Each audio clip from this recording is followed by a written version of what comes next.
Hi friends, ಎಲ್ರಿಗೂ ನಮಸ್ಕಾರ. ಸಾತ್ವಿಕ ಆಹಾರ ಅಂಡ್ ಬ್ಲಾಗ್ಸ್ ಚಾನಲ್ಗೆ ಸ್ವಾಗತ. ಇವತ್ತು ವರಮಹಾಲಕ್ಷ್ಮಿ ಹಬ್ಬ. ಸೊ ಎಲ್ರಿಗೂ ವರಮಹಾಲಕ್ಷ್ಮಿ ಹಬ್ಬದ ಶುಭಾಶಯಗಳು. ದೇವರೆಲ್ರಿಗೂ ಆಯುಷ್ಯ, ಆರೋಗ್ಯ, ಐಶ್ವರ್ಯ ಎಲ್ಲ ಕೊಟ್ಟು ಕಾಪಾಡಲಿ ಅಂತ ಕೇಳ್ಕೊತೀನಿ. ನಮ್ಮಲ್ಲಿ ವರಮಹಾಲಕ್ಷ್ಮಿ ಹಬ್ಬ ಅಂದರೆ ಗ್ರ್ಯಾಂಡಾಗಿ ಆಚರಿಸುವಂಥದ್ದೆಲ್ಲ ಏನು ಪದ್ಧತಿ ಇಲ್ಲ. ದೇವನಹಳ್ಳಿನಲ್ಲಿ ಮಾಮೂಲಿ ಅಭಿಷೇಕ ಪೂಜೆ, ನಿತ್ಯ ಪೂಜೆ ಅಷ್ಟೇ. ಹಾಗೆ ಒಂದು ಪುಟ್ಟು ಕಳಶ ಇಟ್ಟು ಪೂಜೆ ಮಾಡ್ತೀವಿ ಅಷ್ಟೇ. ಸೊ ಎಲ್ಲರೂ ವರಮಹಾಲಕ್ಷ್ಮಿ ಹಬ್ಬ ಮಾಡ್ತಿರ್ತೀರಿ ವಿಜೃಂಭಣೆಯಿಂದ. ಯಾರ್ಯಾರ ಮನೆಯಲ್ಲೆಲ್ಲ ವರಮಹಾಲಕ್ಷ್ಮಿ ಹಬ್ಬ ಕಳಶ ಕೂಡಿಸಿ ಗ್ರ್ಯಾಂಡಾಗಿ ಮಾಡ್ತೀರಿ ಅನ್ನೋದನ್ನ ನನಗೆ ಕಮೆಂಟ್ ಮಾಡಿ ತಿಳಿಸಿ. ಯಾರಿಗೆಲ್ಲ ಚಾನಲಿಗೆ ಸಬ್ಸ್ಕ್ರೈಬ್ ಮಾಡ್ಕೊಂಡಿಲ್ಲ ಸಬ್ಸ್ಕ್ರೈಬ್ ಮಾಡ್ಕೊಳ್ಳಿ. ಹಾಗೆ ಚಾನಲಿಗೆ ಯಾರೆಲ್ಲ ಹೊಸಬ್ರಿದ್ದೀರಿ ಅವ್ರಿಗೆಲ್ಲ ನಮಸ್ಕಾರ, ವೆಲ್ಕಮ್ ಟು ಮೈ ಚಾನಲ್. ಹಾಗೆ ನಿಮಗೆ ವಿಡಿಯೋ ಇಷ್ಟ ಆಯಿತು ಅಂತ ಅನಿಸಿದ್ರೆ ನಿಮಗೆ ನೀವು ಲೈಕ್ ಮಾಡೋದನ್ನ ಮರಿಬೇಡಿ. ಹಾಗೆ ಆದಷ್ಟು ಶೇರ್ ಮಾಡಿ, ಸಪೋರ್ಟ್ ಮಾಡಿ ಅಂತ ಕೇಳ್ಕೊತೀನಿ. ಸೊ ಇವಾಗ ನೀವು ನನ್ನ ವಿಡಿಯೋದಲ್ಲಿ ನೀವು ರೆಸಿಪಿ ಒಂದು ನೋಡ್ತೀರಿ. ಹಾಗೆ ಎಲ್ಲರಿಗೂ ವಿಶಸ್ ಹೇಳೋಣ ಅಂತ ಹೇಳಿ ಒಂದು ವಿಡಿಯೋ ಮಾಡ್ತಾ ಇದ್ದಿದ್ದು. ಇದ್ರ ಉದ್ದೇಶ ಇಷ್ಟೇ. ಸೊ ರೆಸಿಪಿ ಯಾವುದು ಅಂತ ಅಂದರೆ, ನಾನಿವತ್ತು ವರಮಹಾಲಕ್ಷ್ಮಿ ಹಬ್ಬಕ್ಕೆ ಹಯಗ್ರೀವ ಮಾಡಿದ್ದೆ ನೈವೇದ್ಯಕ್ಕೋಸ್ಕರ. ಸೊ ಅದನ್ನು ನೀವು ನೋಡ್ಬೋದು.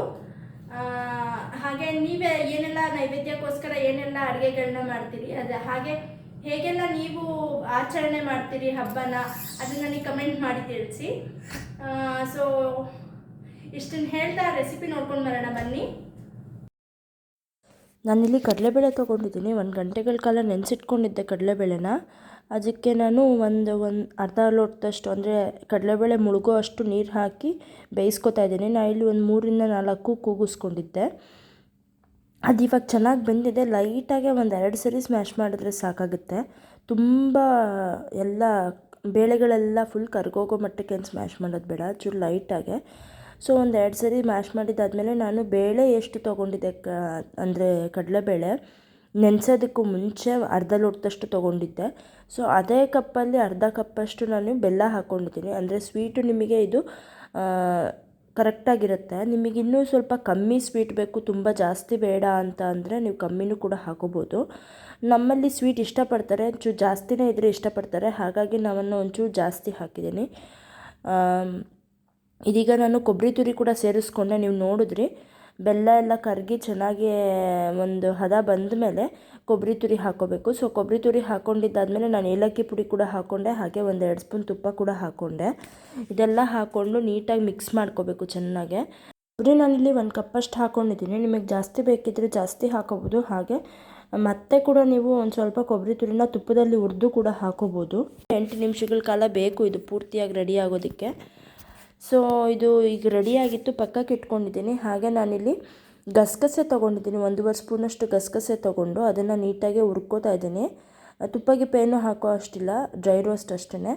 ಸೊ ಗಸಗಸೆ ಹುರ್ಕೊಂಡಿದ್ದಾದಮೇಲೆ ಅದೇ ಕಪ್ಪಲ್ಲಿ ನಾನು ದ್ರಾಕ್ಷಿ ಗೋಡಂಬಿ ಕೂಡ ಹುರ್ಕೊಂಡು ಹಾಕ್ಕೊಂಡಿದ್ದೀನಿ.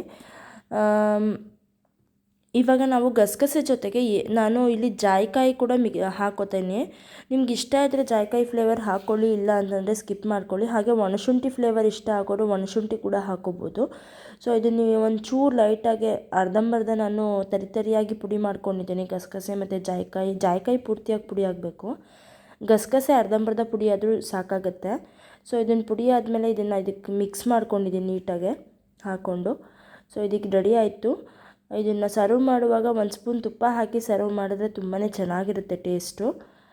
ನೀವು ಕೂಡ ಮಾಡಿ ನೋಡಿ, ನಿಮ್ಮ ಅಭಿಪ್ರಾಯ ನನಗೆ ತಿಳಿಸಿ. ಹಾಗೆ ಹೇಗೆ ಮಾಡ್ತೀರಾ ಅನ್ನೋದನ್ನು ಕೂಡ ತಿಳಿಸಿ ನೀವೆಲ್ಲ. ಸೊ ಇದಕ್ಕೆ ರೆಡಿಯಾಗಿದೆ, ನೀವು ನೋಡ್ತಾ ಇದ್ದೀರಾ. ಸೊ ರೆಸಿಪಿ ನೋಡ್ಕೊಂಡು ಬಂದ್ರಾ? ಇಷ್ಟ ಆಯಿತಾ? ಇಷ್ಟ ಆದರೆ ಲೈಕ್ ಮಾಡಿ. ಹಾಗೆ ನೀವು ಹೇಗೆ ಮಾಡ್ತೀರಿ ಹಯಗ್ರೀವ ರೆಸಿಪಿ ಅನ್ನೋದನ್ನು ಕೂಡ ನೀವು ನನಗೆ ಕಮೆಂಟ್ ಮಾಡಿ ತಿಳಿಸ್ಬೋದು.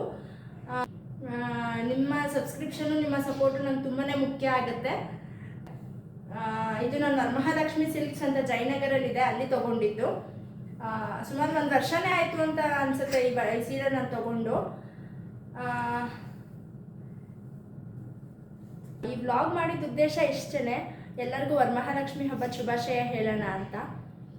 ಸೊ ಇಷ್ಟನ್ನು ಹೇಳ್ತಾ ಈ ವ್ಲಾಗ್ನ ಮುಗಿಸ್ತೀನಿ. ನಿಮಗೆ ಈ ವಿಡಿಯೋ ಆಗಲಿ ವ್ಲಾಗಲ್ಲಿ ಇಷ್ಟ ಆಯಿತು ಅಂತ ಅಂದರೆ ಲೈಕ್ ಮಾಡಿ. ಹಾಗೆ ಚಾನಲಿಗೆ ಸಬ್ಸ್ಕ್ರೈಬ್ ಮಾಡ್ಕೊಂಡಿಲ್ಲ ಅಂದರೆ ಸಬ್ಸ್ಕ್ರೈಬ್ ಮಾಡ್ಕೊಳ್ಳಿ. ವಿಡಿಯೋ ನೋಡಿದ್ದಕ್ಕಾಗಿ ಧನ್ಯವಾದಗಳು. ಬಾಯ್.